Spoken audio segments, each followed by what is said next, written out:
Hai semuanya, Assalamualaikum. Selamat datang di channel Dapur Arai. Di video kali ini saya mau berbagi resep bagaimana cara membuat roti cane atau biasa disebut dengan roti paratha atau roti Mariam. Bikinnya mudah banget dan ini saya bikin dua versi, yang satu tipis dan yang satu lagi tebal seperti biasanya, seperti ini nih yang dijual-jual di pasaran. Yuk kita mulai videonya. Tapi sebelum itu, bagi kalian yang belum subscribe Dapur Arai, please subscribe supaya aku tambah semangat untuk upload video resep-resep lainnya. Ini dia bahan-bahannya, ada 500 gram tepung terigu protein sedang, tapi kalau mau pakai protein tinggi juga nggak apa-apa. Dan juga ada 2 sendok makan gula pasir, setengah sendok teh garam, dan juga ada 60 gram mentega. Di sini ada susu sebanyak 250 gram atau 250 ml dan juga 1 butir telur. Dan ini ada minyak, nanti kita pakai untuk merendamnya ya. Lalu step selanjutnya adalah kita masukkan semua bahan-bahan keringnya dulu ya. Seperti ini kita masukkan terigunya.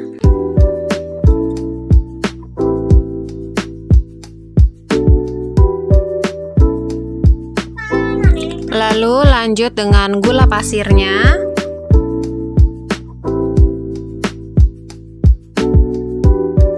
Lalu lanjut telur. Lanjut lagi dengan susu, tapi di sini aku nggak masukin semuanya. Kita coba dulu, sisakan sedikit. Dikarenakan kelembaban tepung itu berbeda-beda ya, jadi kita jangan semuanya dulu, kita lihat dulu sudah cukup atau belum. Kalau masih dirasa kurang, baru kita bisa tambahkan lagi airnya. Kita aduk rata semuanya sampai dengan tepungnya itu tidak ada lagi yang masih berbutir-butir atau masih kering ya. Jadi semua tepung itu terbasuhi dengan air. Nah, udah seperti ini, udah agak susah diaduk-aduk dengan spatula. Lanjut kita uleni dengan tangan. Kita uleninya juga nggak seperti menguleni adonan roti ya. Kita uleninya sampai dengan tercampur rata aja dan juga sampai dengan tekstur dari tepungnya ini menjadi lembut. Jadi tidak usah sampai dengan kalis elastis gitu ya seperti roti, karena nanti stepnya itu kita akan diamkan adonan ini di dalam rendaman minyak selama 5 jam. Jadi nanti akan terbentuk kalis sendiri ya teman-teman.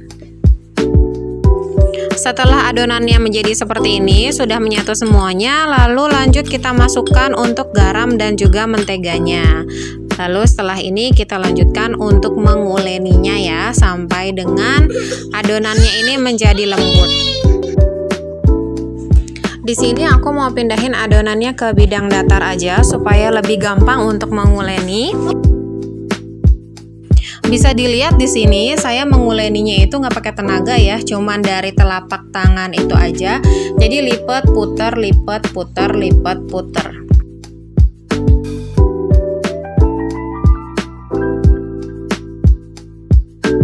Setelah dirasa adonannya sudah cukup lembut, ini aku sudahi aja untuk menguleninya dan aku rounding seperti ini, dibulat-bulatkan. Ada beberapa cara yang mereka mendiamkan adonannya setelah proses pengulenan, tapi di sini aku mau langsung aja karena kenapa? Pada dasarnya nanti juga adonan ini akan kita diamkan dalam jangka waktu yang lama, jadi ujung-ujungnya pasti akan kalis juga. Di sini aku mau membagi adonannya menjadi 15 bagian. Untuk besar kecilnya itu terserah kalian aja mau besar atau kecil. Nah, di sini aku menggunakan adonan dengan berat 40 sampai dengan 50 gram.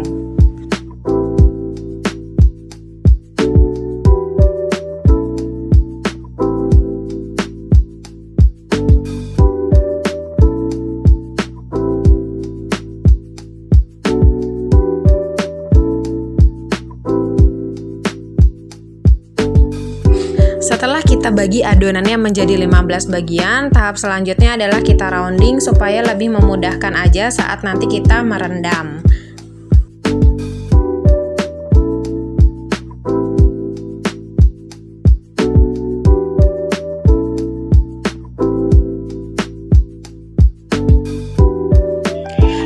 Lanjut, setelah semuanya kita rounding, ini aku siapkan wadah plastik seperti ini. Lalu aku tuang minyak sedikit ya di dasarnya supaya tidak lengket dan juga biar lebih merata gitu minyaknya. Kita balur-balurin gini aja ke semua permukaannya supaya nggak kering, ke semua adonan yang udah kita rounding.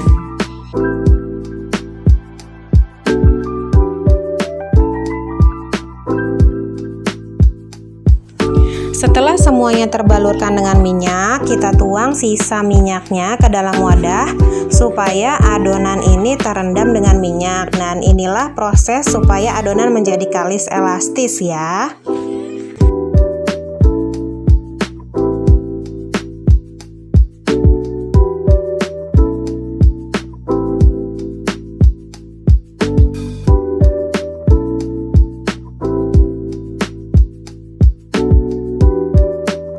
Dan ini adalah adonan yang sudah kita diamkan selama 5 jam. Lalu kita mau tipiskan sampai dengan setipis mungkin. Seperti ini dipipihkan, nggak pakai rolling pin juga nggak apa-apa ya, pakai tangan aja.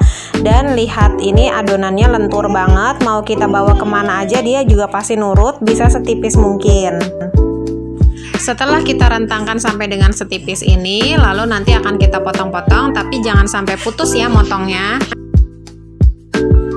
Untuk motongnya seperti ini ya, motongnya boleh pakai scraper, boleh pakai pisau, boleh juga pakai spatula seperti aku ini, asal dia kayak kerobek-robek gini aja, tapi jangan sampai putus karena nanti kita akan menggulung seperti ini. Jadi nanti pada saat kita gulung-gulung lagi, roti canainya itu seperti ada serat-seratnya gitu ya nanti pada saat jadi. Nih kita gulung-gulung kayak gini, terus kita lipat juga ke dalamnya jadi kayak konde. Nah kayak gini kita diemin dulu biar nanti adonannya bisa nurut lagi, karena kalau kita paksakan untuk ngelebarin langsung itu nggak bisa. Nih contoh keduanya aku ulangi ya. Ini udah bisa direntangkan kayak gini. Tuh, nih aku belaga-belaga kayak tukang martabak telur gitu ya, tapi nggak berhasil.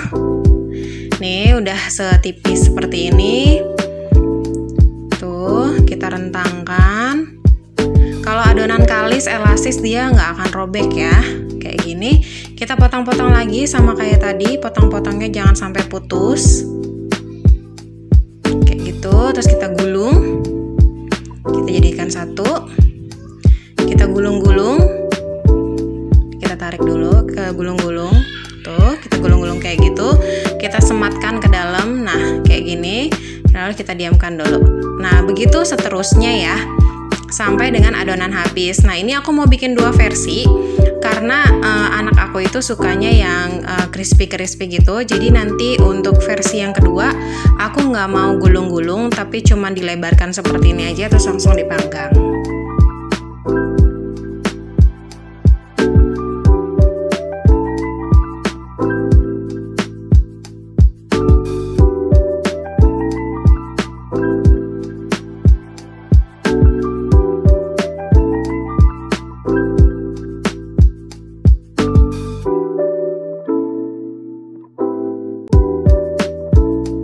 Untuk yang model seperti ini aku bikinnya 7 dulu. Nah nanti sisanya aku mau bikin yang versi crispy-nya ya, versi tipis. Ini minyak direndamannya bisa kita pakai juga untuk panggangannya, karena roti canai itu kita manggangnya perlu sedikit minyak ya, supaya dia lebih bagus aja nanti warnanya. Ini adonan yang pertama kali kita bentuk tadi, yang sudah kita diamkan selama beberapa saat, sudah mulai lentur lagi adonannya, jadi kita bisa tarik-tarik lagi seperti ini, dan kemudian kita panggang semuanya sampai dengan adonan habis. Di sini aku panggangnya pakai api kecil aja ya. Kebetulan aku pakai kompor listrik, dan di sini aku pilih sekitar suhunya itu 80 sampai dengan 100 derajat. Pakai api kecil aja dulu biar nanti nggak terlalu cepet gosong tapi tepungnya masih mentah. Jadi kalau misalnya pakai api kecil, matangnya itu lebih merata. Nah seperti ini kita pipih-pipihkan aja. Lalu kalau bisa sih kita langsung balik ya, supaya shape atau bentuk antara atas dan bawahnya itu sama gitu, udah nggak akan menciut-menciut lagi. Kayak gini kita tungguin aja sampai kecoklatan. Setelah kedua sisinya coklat seperti ini, baru bisa kita angkat.